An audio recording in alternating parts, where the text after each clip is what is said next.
Let me have your attention for just a couple more minutes, folks. Just for a couple.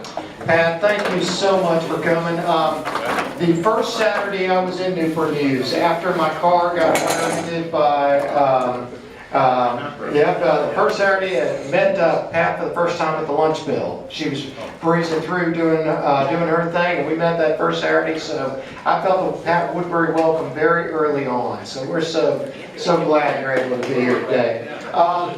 Along with this flashlight by your bed, I know y'all keep the church vision discernment report by your bed as well, so that you can read it every single night and know it. We are almost 1 year into implementing that 5-year vision plan. I want you to go back, since I know it's near your bed, and I want you to reread the section where our team did research on our community to figure out what the biggest needs in our community were. You know what they were? Dealing with poverty and dealing with education. Just what our councilwoman just shared with us. And thinking about how our church is a part of working and doing our small piece with poverty and doing our piece with education. Because you know what we have in our church? We have a whole lot of educators and a whole lot of retired educators. You know what else we have? We have a whole lot of people who know how to read. Right? Right? So that probably means that we can help some folks learn to read before the 3rd grade, right? That's something we can probably do.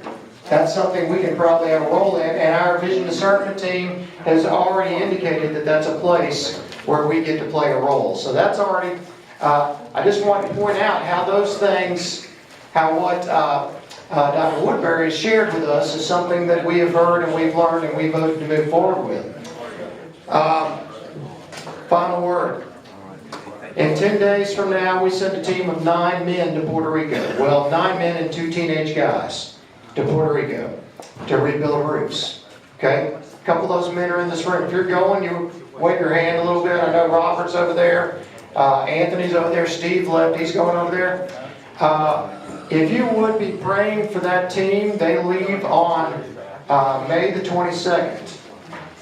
And we will get there and hit the ground running. We will rebuild the roof of a home with the family members of that home working alongside us.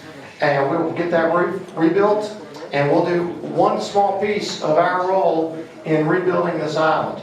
Pastor Jesus' church, they have hosted since, I believe, March of 2018. They've hosted 33 different teams from the U.S. to rebuild.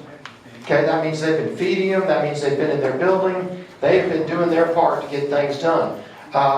First Baptist Rio Piedras in San Juan has hosted North Carolina Baptist men and folks from Virginia. They have had nearly 100 teams come in to work alongside Puerto Ricans to rebuild roofs and do these kind of things so that the island can recover. So we're gonna be there. You read a lot in the news about Puerto Rico. Okay, we're going to be with folks who've been working ever since Maria. They've been on the ground ever since Maria, getting this island recovered, getting this thing happening. So if you would pray for the team, pray for us as we go. It's exciting work that God is doing, and we get to be a part of coming alongside folks on the island that are already working and getting that work done. So Anthony, Robert, thank you for going. Looking forward to it. We've got another group. We've got 2 of our young men, Samuel Shepley and then Riley Music, are going on this trip as well. So if y'all be praying, that would be fantastic. Thanks. Thank you, Randy. A couple other things I wanted to add is, if we could, we need to be praying for some of our own that are deployed right now. Jason Grisso, for instance, he's out there in the midst of everything that's going on in the Mediterranean, so we need to keep him in our prayers. All the others that are out there probably becoming a part of that issue that's going on right now. Just to let everybody know, Richard Young will be doing our devotion in June, so I'm sure you'll have something we'll really enjoy. So, a few people can stay and help us just clean up. We'd appreciate it. Does anybody have anything else they want to share or say? Just real quick, speaking of cleanup, group photo. June 5th, we're having our end of